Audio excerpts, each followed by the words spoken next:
पिंपरीमध्ये सुद्धा भाजपचे मोठ्या प्रमाणावरती नगरसेवक निवडून आलेले आहेत. रवी लांडगे आहेत भोसरीतनं किंवा शीतल शिंदे आहेत आणि शत्रुघ्न बापू काटे जे आता भाजपकडनं महापौर पदासाठी प्रबळ दावेदार मानले जातात. ती स्टँडिंगसाठी पण प्रबळ दावेदार आहेत. मग त्यांना महापौर पद हवंय की स्टँडिंग हवंय? पिंपरी चिंचवड महानगरपालिकेची निवडणूक नुकतीच संपलेली आहे आणि आता जी चर्चा शहरात सुरू आहे ती महापौर पदाची सुरू आहे. पिंपरी चिंचवडचा महापौर कोण होणार याविषयी आज आपण पिंपरी चिंचवडमधले पत्रकार माझ्यासोबत आहेत, त्यांच्याशी आपण चर्चा करतोय. ज्येष्ठ पत्रकार अविनाश चिलेकर सर माझ्यासोबत आहेत. सर, नेमकं काय होणार पिंपरी चिंचवडमध्ये? महापौर कोणाचा होणार? महापौर भाजपचा होणार हे तर 100% त्यात काय वादच नाही. कारण 84 जागा आहेत, 128 पैकी 84 त्यांच्या 37 राष्ट्रवादीच्या. कोणत्याही परिस्थितीमध्ये भाजपचा महापौर होणार, पण त्याच्यामध्ये सिनियरिटी, प्रायोरिटी, यापूर्वीचे क्लेम हे सगळे विचारात घेतले जाईल. आता माझ्यासमोर 2-3 नावं त्यात प्रामुख्याने दिसतात. पहिलं नाव आहे ते शत्रुघ्न काटे, म्हणजे ते भाजपचे शहराध्यक्ष आहेत आणि यापूर्वी 2017ला ज्यावेळेस निवडणूक झाली, भाजप सत्ता आली, त्यावेळेस त्यांना महापौर पद मिळणार होतं, ते मिळालं नाही.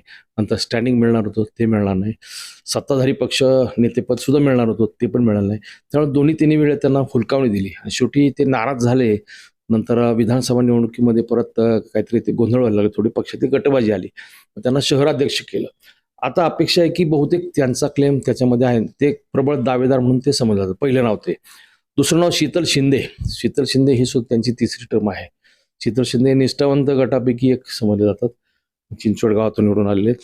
आणि तिसरं एक रवी लांडगे, जे सलग दुसऱ्यांदा बिनविरोध निवडून आले. रवी लांडगेंची पार्श्वभूमी अशी आहे, या शहरात भाजपचे जे बस्तान बसवलेलं आहे सगळं ते अंकुश लांडगेंनी बसवलेले आहे. त्यांचे हे सख्खे पुतणे रवी लांडगे, ते मधल्या काळामध्ये शिवसेनेत गेले होते विधानसभा उमेदवारीच्या काळात. विधानसभा उमेदवारी पाहिजे म्हणून ती नाही मिळाली, पण नंतर ते परत इकडे आले. त्यांना भाजपमध्ये घ्यायला सुद्धा स्थानिक आमदारांचा विरोध होता, परंतु देवेंद्र फडणवीस किंवा बाकी वरिष्ठांनी लक्ष घातलं आणि त्यांना इकडे घेतलं. कदाचित मला वाटतं रवी लांडगे ते सुद्धा एक प्रबळ दावेदार त्याच्यामध्ये आहेत. बाकी अन्य नावं आहेत त्याच्यामध्ये, पण ते म्हणजे नाही, परंतु पिंपरी चिंचवडमध्ये ज्यावेळेस महापौर ठरवायचा असतो त्यावेळेस सगळ्यात महत्त्वाची चर्चा असते चिंचवडचा होणार की भोसरीचा होणार. नाही, असं मागच्या वेळेस तर ते ठीक होतं. मागच्या वेळेस सुरुवातीला नितीन काळजे झाले, ते भोसरीमध्ये होते. राहुल जाधव झाले, ते पण भोसरीचे होते. नंतर माई ढोरे झाल्या, त्या चिंचवडच्या होत्या. आता तसं मला वाटतं चिंचवड भोसरी असं तो हे राहणार नाही त्याच्यामध्ये.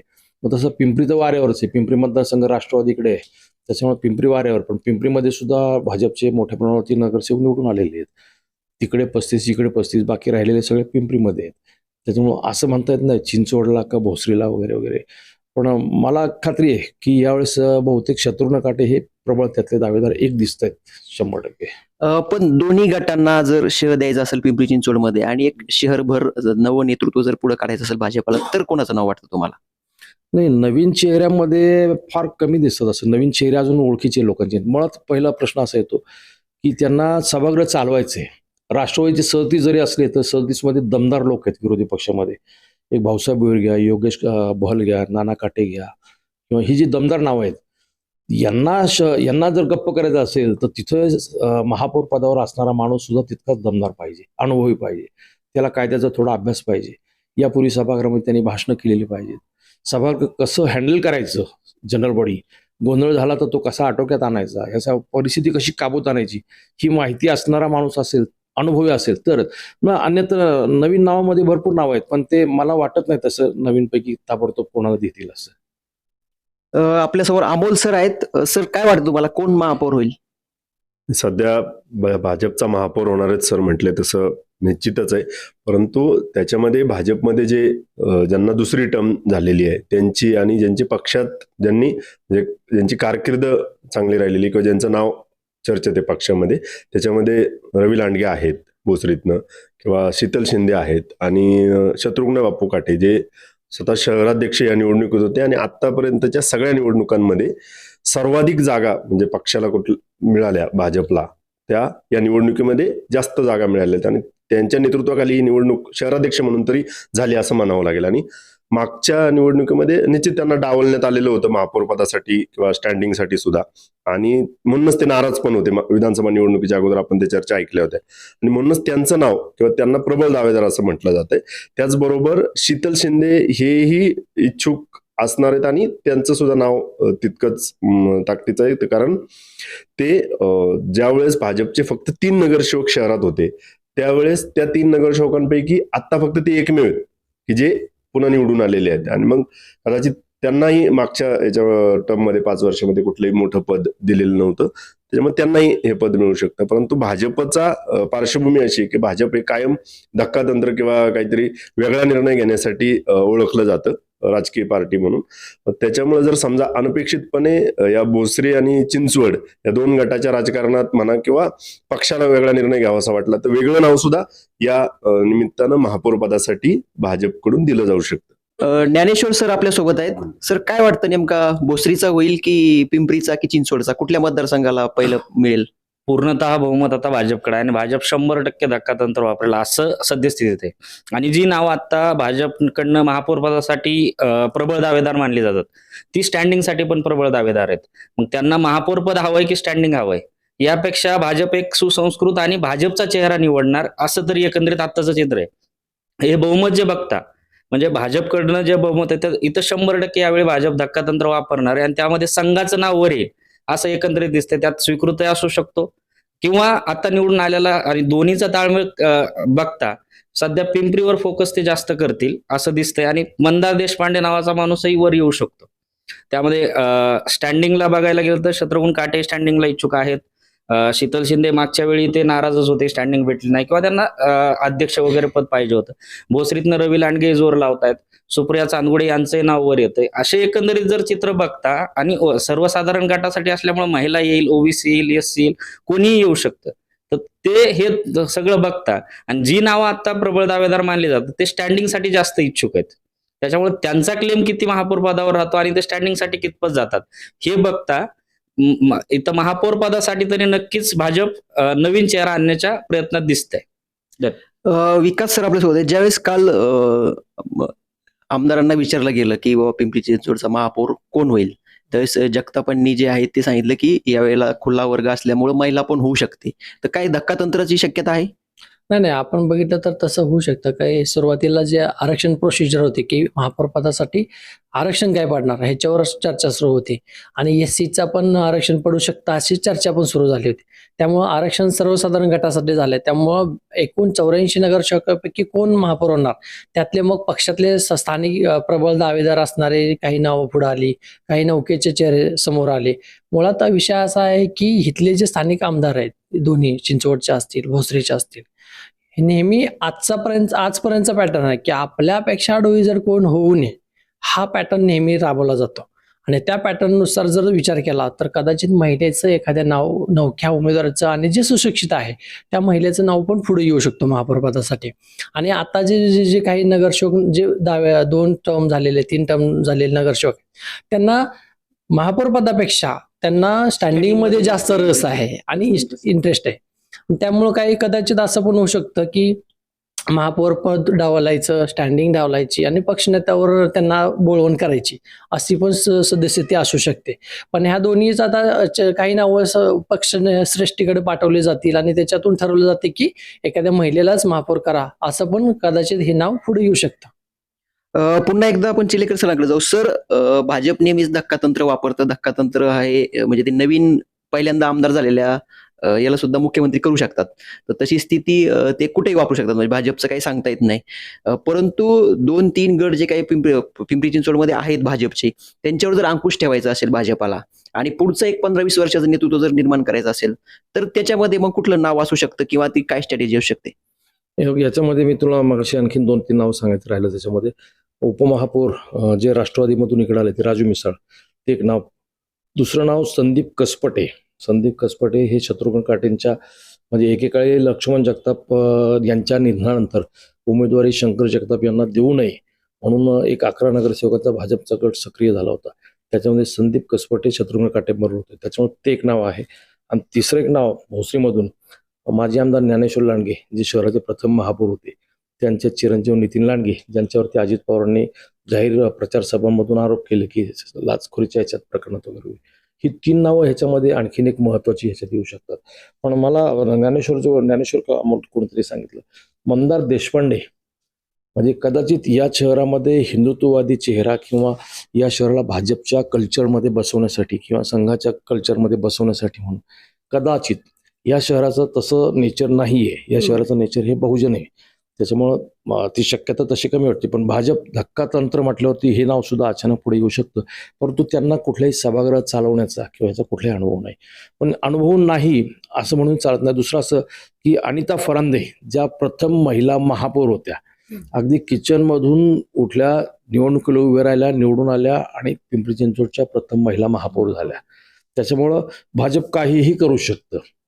कदाचित इथल्या गावकी भावकीच्या राजकारणाला शह देण्यासाठी म्हणून भाजप कदाचित दुसरं तिसरं एखादं नाव सुद्धा बाहेर काढू शकतं. अशी पण पण मला याच्यामध्ये म्हणायचं की भाजपने अनेक जणांना इन्कमिंग करून घेतलं निवडणुकीच्या आधी, अनेक जण गेले. त्याच्यामध्ये एक मोठं नाव आहे राहुल कलाटे. त्यांना काही शब्द दिलेला असू शकतो का की भाजपमध्ये येण्यासाठी किंवा काय पुढे पदाचा वगैरे काय, त्यांच्या नावासंदर्भात काय वाटतं? राहुल कलाटे हे अत्यंत दमदार नाव आहे. महापौर पदाच्याही पुढे जाऊन यापूर्वी त्यांनी चिंचवडच्या 4 वेळा विधानसभा लढवलेल्या आहेत. 4 वेळा ते पराभूत झाले. त्यांना भाजपमध्ये घेऊ नये म्हणून भाजपमधला फार मोठा गट सक्रिय यासाठी होता. पुढच्या काळामध्ये या शहराच्या 3 विधानसभांची 6 विधानसभा होणार आहे. त्याच्यामुळे आपल्याला प्रतिस्पर्धी नको म्हणून राहुल कलाटे भाजपमध्ये नको असा एक मोठा गट सक्रिय होता. पण दस्तूर खुद्द मुख्यमंत्री देवेंद्र फडणवीस यांनी राहुल कलाटे यांना आपल्याला इकडे घ्यायचं आहे असा निरोप पाठवला आणि त्यांचा प्रवेश घडून आणला. म्हणजे कलाटे हे किती दमदार नाव आहे ते लक्षात घ्या. परंतु ते महापौर पदासाठी म्हणून मला वाटत नाही. त्यांची अपेक्षा ही आमदारकीची आहे. आणि या शहरातले जे जगतापांचा गट किंवा लांडगेंचा गट, ही जी गटबाजी आहे, ह्या गटबाजीला एक दुसरा तोडीसतोड पर्याय उभा करायचा म्हणून कदाचित राहुल कलाटे यांचं नाव आयत्या वेळी सुद्धा येऊ शकतं. राहुल कलाटेंची 3 टर्म झाले. त्यांचे वडील तानाजी कलाटे नगरसेवक होते, आई कमल कलाटे त्या नगरसेविका होत्या. राहुलची ही दुसरी तिसरी टर्म आहे. त्याच्यामुळं कलाटेंचं नाव सुद्धा आयत्या वेळी एक दमदार म्हणून भाजपचा चेहरा म्हणून पुढे येऊ शकतं. दुसरीकडे जे काय ते विरोधी पक्षनेते पद पण तेवढंच महत्वाचं आहे. तर विरोधी पक्षनेतेपदी नेमकी राष्ट्रवादीकडनं कोणाची वर्णी लागू शकते? काय नावं त्याच्यामध्ये आघाडीवरती आहेत?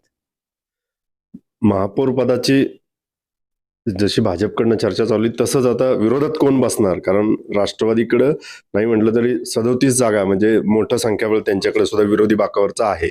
आणि विरोधी पक्ष पिंपरी चिंचवडमध्ये ज्या पद्धतीनं अजित पवारांनी निवडणुकीमध्ये प्रचार केला किंवा ज्या पद्धतीचे मुद्दे प्रचाराच्या माध्यमातून मांडले, त्याचा हे बघता येत्या काळात सुद्धा म्हणजे 5 वर्ष ज्यावेळेस भाजप सत्तेवर असणार आहे त्यावेळेस त्याच पद्धतीनं भाजपच्या चुकांवरती किंवा भाजपच्या चुकीच्या कामांवरती बोट ठेवण्याचं काम जो कोणी विरोधी पक्षनेता होईल त्याला करावं लागणार आहे. आणि ते करण्यासाठी मग त्याच पद्धतीचा चेहरा देता येईल का याचा प्रयत्न राष्ट्रवादीला करावा लागेल.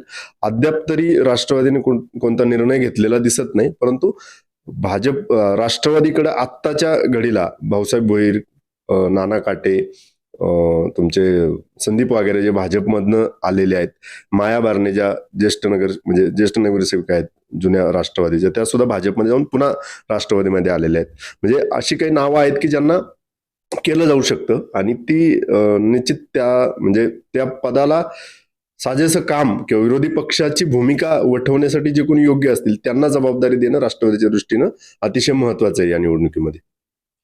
काय वाटतं विरोधी पक्षनेतेपदी जबाबदारी कोणाला मिळेल आणि काय स्ट्रॅटेजी असेल राष्ट्रवादीची? कारण भाजप ज्या पद्धतीने नवीन चेहरा देऊ शकतं महापौर पदासाठी, तसे राष्ट्रवादी काय धक्कातंत्र वापरू शकतं का? परवाची जर आपण अजित पवारांची बैठक बघितली सगळ्या नगरसेवकांनी घेऊन, त्यामध्ये त्यांनी क्लिअर स्पष्ट संदेश दिला अजित पवारांनी की तोंड उघडा. आता महापालिका निवडणुका झाल्या, सगळं झालं, जी काही संख्याबळ आपल्याला प्रतिकूल परिस्थितीत चांगलं संख्याबळ मिळाले, पण तुम्ही स्थानिक पातळीवर प्रचार नाही केल्यामुळे काही सीट्स आपल्या गेल्या.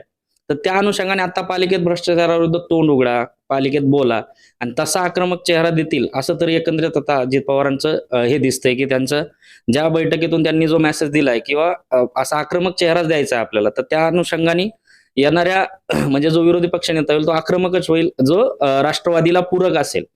तर एकंदरीत आतापर्यंत तरी ते चित्र आहे. कोणाची नाव वाटतं त्यामध्ये माया बारणे आहेत, नंतर संदीप वगैरे पण नाव चर्चेत आहे.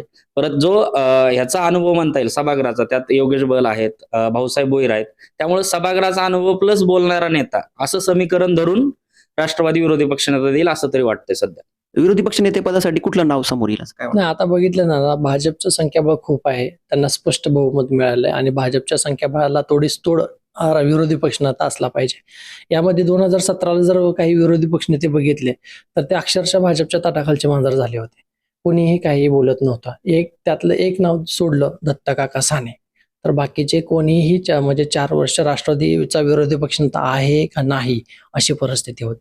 त्यामुळे आता जर राष्ट्रवादीला खरंच शहरामध्ये राष्ट्रवादी जिवंत राहायचं असेल आणि पुन्हा पुढच्या इलेक्शनला जर 37+ व्हायचं असेल तर राष्ट्रवादीला चेहरा भाजपला तोडीसतोड म्हणजे आक्रमक द्यावं लागेल. आणि त्या चेहऱ्यासाठी आता काही नावं समोर येतात की आता ज्येष्ठ नगरसेवक म्हणून भाऊसाहेब भुरेचं पण नाव समोर येतंय.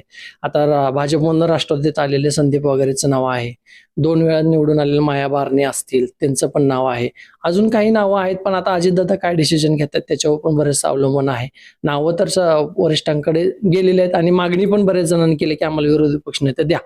पण आता याच्यावर काही राष्ट्रवादीच्या भूमिका असतील आणि पुढं काही निर्णय होतील ते आता कळेलच आपल्याला. तर नक्कीच सर काय वाटतं विरोधी पक्षनेता कोण होईल आणि अजित पवारांनी ज्या पद्धतीने निवडणुकीमध्ये सगळं भाजपवरती आरोप केले होते त्या दृष्टीने काय नाव महत्वाचं वाटतं? अजित पवारांनी ज्या पद्धतीने भूमिका घेतल्या निवडणुकीमध्ये एकदम आक्रमक भूमिका भाजपच्या विरोधात, सगळे चिरफाड केली, पोस्टमॉर्टम केलं राष्ट्रवादीचं. ते पोस्टमॉर्टम पुढे चालवणारा नेता त्यांना पाहिजे. त्याच्यामध्ये 2 प्रमुख नावं दिसतात. एक तर भाऊसाहेब भुयर जे आतापर्यंत 5-6 निवडणुका लढवलेले आहेत, ते महापौर व्हायला पाहिजे होते, नाही झाले. आमदार व्हायला पाहिजे होते, नाही झाले. अजून त्यांचा जो स्टँड आहे तो तसा क्लिअर आहे, खंबीर आहे आणि कोणाचे हात दगडाखाली नाहीत असा माणूस विरोधी पक्षनेता असेल ना तर तो सभागृहामध्ये सत्ताधारी भाजपवर अंकुश ठेवू शकतो. त्यात दुसरं एक नाव आता संदीप वाघेरेंचं एक नाव येतं आणि भाऊसाहेब भुईरांचं. ही 2 नावं त्यातल्यात कणखर नावं दिसतात. तशी नावं नाना काटेंचं पण नाव आहे, योगेश बहलांचं पण नाव आहे. म्हणजे 4 प्रमुख दावेदार नाव समजले जातात. महिला म्हणून माया बारणेंचं आहे, परंतु मला तर ही पहिली 2 नावं दिसतात. त्याच्यामध्ये भाऊसाहेब भुईरे नंबर 1 दिसतंय, नंतर दुसरं संदीप वाघेरे दिसतंय. योगेश बहल यांची 7 टर्म झाल्या, परंतु ते सभागृहामध्ये तसं स्टँड घेतील की नाही याच्याविषयी शक्यता थोडी हे वाटते. त्याच्यामुळं कदाचित ही बाकीची नावं आहेत, नाना काटे आहेत, पण नाना काटे कधी सभागृहात बोलत नाहीत, ते मौनी आहेत. ते थोडक्यामध्ये ते जास्त आक्रमक पद्धतीने बोलणारा माणूस त्यांना पाहिजे असेल तर मग संदीप आणि भाऊसाहेब भुईरे हे 2 नाव प्रमुख दिसतात त्याच्यात. तर नक्कीच पिंपरी चिंचवडची महानगरपालिका निवडणूक ज्या पद्धतीने गाजली होती निकालानंतर आता महापौर कोण आणि विरोधी पक्षनेते कोण याच्यावरनं खलबतं जी आहेत ती पक्ष पातळीवरती सुरू आहे. नक्कीच भाजप कुठलं धक्कातंत्र वापरतं का याच्याकडे पूर्ण शहराचं लक्ष लागलेलं आहे. सोशल मीडियाच्या भाऊ गर्दीत विश्वासार्हतेने चकाकणारे नाव म्हणजे लेट्सअप मराठी. सगळ्यांना, सगळ्या नागरिकांना ती स्पीच, ती right लेट्सअप वरील मुलाखती म्हणजे विचारांचा खजिना. त्यानंतरच्या निवडणुकीमध्ये मला सोडून गेले. बातम्या केवळ वस्तुस्थिती सांगणाऱ्या, न प्रोपगंडा, फक्त जनतेचा अजेंडा. क्योंकि आने वाला कल जाने वाला है, जाने वाला कल आने वाला है. राजकारण, मनोरंजन असो की क्रीडा क्षेत्र, महाराष्ट्राची स्पंदने संवेदनशीलतेने टिपणारे माध्यम म्हणजे लेट्सअप मराठी. जगासोबत एक पाऊल पुढे राहण्यासाठी लेट्सअपचे ॲप, सोशल मीडिया आणि वेबसाईट सोबत कनेक्टेड रहा.